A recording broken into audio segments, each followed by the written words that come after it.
Hi mga kayahay, so for today's video mga kayahay, maghimo ta og binignit. Magbinignit na mga kayahay, kay wala tay duty. So, magpanit sa taon na danong kamuti mga kayahay, no? Kamuti, ato na hinahinayin mga kayahay, basin yag masamat ta ba? Ato na din gilatan, sus, bali 3 years gid ako ni gilatan ang akong sagu ba daw. While luto ko og sagu, nagpanit pa ta diri lutsa mga kayahay, lutsa, kamuti, saging para ato na dayong masahog unya sa atong binignit. Ato din ang gutad-gutaron mga kayahay. Kabalo na magitagutad no, kay kamo gabinignit man pod mo. Depende ra gina sa atong kuan mga kayahay kung sa kadagko atong pagutad.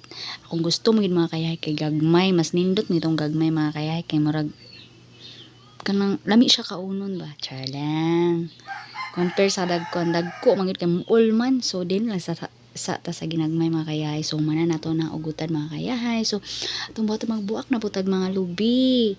So ang tigkagod na mga kayahay ang akong bana. Ako'y tigbuak, siya tigkagod. Aguy naunsa ba. So kagod na atong bana mga kayahay no. So gikapoy gini ako mga bana. Ay ako mga bana naman noon. Akong bana kayahay no. Daghan kay siya gibuhat karong adlaw. So mo na din ang ato ang sagu nga nahumok na do gilunod na pud nato atong kamuti og lutsa mga kayahay.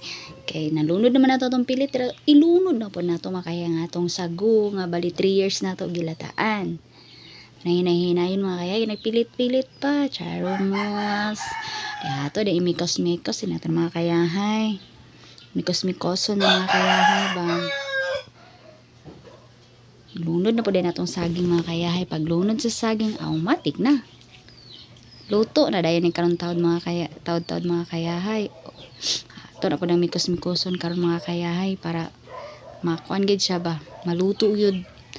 Ato din ang butangan og pampakolor mga kayahay. Kaya umantay ubi o palit ta og gatas nga ubi flavor oy. Abi pa lang minus charos.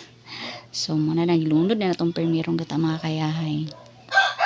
Ito na rin ng kuanon imikos-mikos mga kayahay, hapit na nato na haunon mga kayahay. O, daghan gina siya sabaw mga kayahay kay gikulangan ginako tong ganina nga akong gilunod. O nara akong gikuha mga kayahay kay ato na pud nang ikuan para ugma na pud na mga kayahay. So muna ni atong naluto nga binignit mga unta mga kayahay.